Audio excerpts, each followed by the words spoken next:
All right. Well, welcome back to the iWealth podcast. And today we're talking about me being in my 40s and kind of wondering what I should all be Don't be paying telling attention people to. your age. What's wrong with that? I'm officially in my 40s. But the big picture question is, what should I be paying attention to? Because obviously I have a couple of bank accounts. I've got some investment stuff. I've got life insurance stuff. It's just overwhelming, right? Yeah. There's a lot of things to focus on. Yeah. And sometimes, it's like, well, I could do maybe one thing this week, right? What am I supposed to be paying attention to? Right.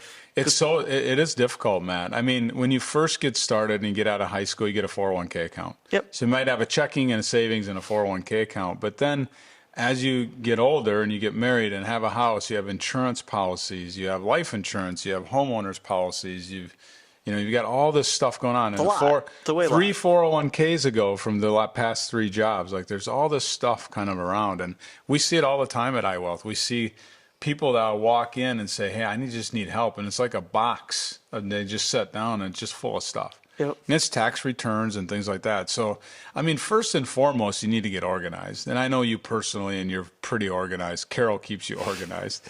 But first and foremost, get organized. So you have to document it. You have to say, I have these 3 401ks and I have these 4 bank accounts, and it's got to live somewhere. Whether it's an Excel spreadsheet or whether it's a yellow pad of paper, or we have a tool we call iTrack that just keeps track of all that. We get a living balance sheet.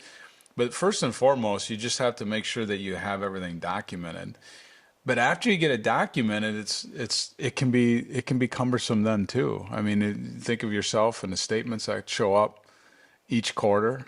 Yeah. And do you save them or do you shred them, or you go online and look at it? Like, what do you do, right? I mean, it's Pray that my wife never dies. Exactly. That's what I usually do. Yeah. You have a vested interest to keep her around. Keep her around. Yeah. So once you get organized, then it's nice to have somebody like myself or a financial advisor, a trusted somebody that also has a record of it, so that you can have conversations about it, because things change. I'll give you an example. So when Kendra turned 18, she went off to college. In fact, she was in college and then turned 18. When she's off in college and turned 18, several months later, something dawned on me, the fact, if she was in a car accident and was in the hospital and I called and she's an adult, I have no right to talk to the doctor. They won't talk to me. Yeah. Because they didn't have a healthcare power of attorney. Okay.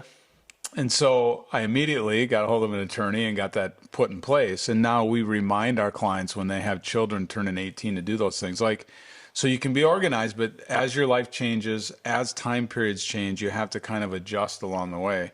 And so I think having someone like an accountability partner, but paying attention. So what has to have your attention? Your quarterly statements have to have your attention. Okay. You're going to take a look, is it growing or not growing? And then I think outside of that, it's just to have an accountability partner that's going to ask you questions about your homeowner policy. Do you have personal liability insurance and umbrella? Yep. And your umbrella should match your net worth. So, your $1 million net worth, now you're $3 million, you should have a $3 million umbrella policy. Someone has to be keeping score or helping you with that. You're busy making money or raising children or whatever. You just have to have somebody available. Yeah, and it's interesting because a long time ago that was obviously my parents, right? And then you get to be an adult, and then there's nobody there to kind of help on that part of it. Mm-hmm. And in a weird way, it's kind of like you get to be the parent from your side of it. Right. Of stepping in and saying, hey, do you have your ducks in a row? Yeah. Did you get your homework done, right? Mm-hmm. How is, do you have this set up or that set up, or are your kids turning 18 in your scenario? And what's so interesting, Matt, is I think a lot of times the stereotypical financial advisor. Yeah. It's going to help me pick some mutual funds and ETFs or a stockbroker type thing. Yep. And we have some great money managers we use, but if they're a good financial advisor, it's less about that. And it's more about your accountability partner and keeping score of all those things. So it's interesting, the stereotype versus what reality is. We spend a ton of time in our office documenting and dotting I's and crossing T's and life insurance policies and Social Security and Medicare plan. Those are really, really important topics that you can Google all day long. Yep. But who's going to put it all together for you and be your accountability partner for it? So it's pretty interesting. That's a totally different totally different space to work in. Very cool. So you guys get to play the accountability partner, and be kind of the big brother, or maybe the parent in a lot of cases. And if people are struggling with that, then even if it's not you guys, go find somebody to do that. Right. But at the end of the day, the thing that you need to be paying attention to is First and foremost, get organized. get organized. Okay. And then an accountability And then an partner. accountability partner. Yeah. That's the Yep. big picture takeaway. All right. Yeah. Well, we will see you back here on the iWealth podcast. All right. Thanks, Matt.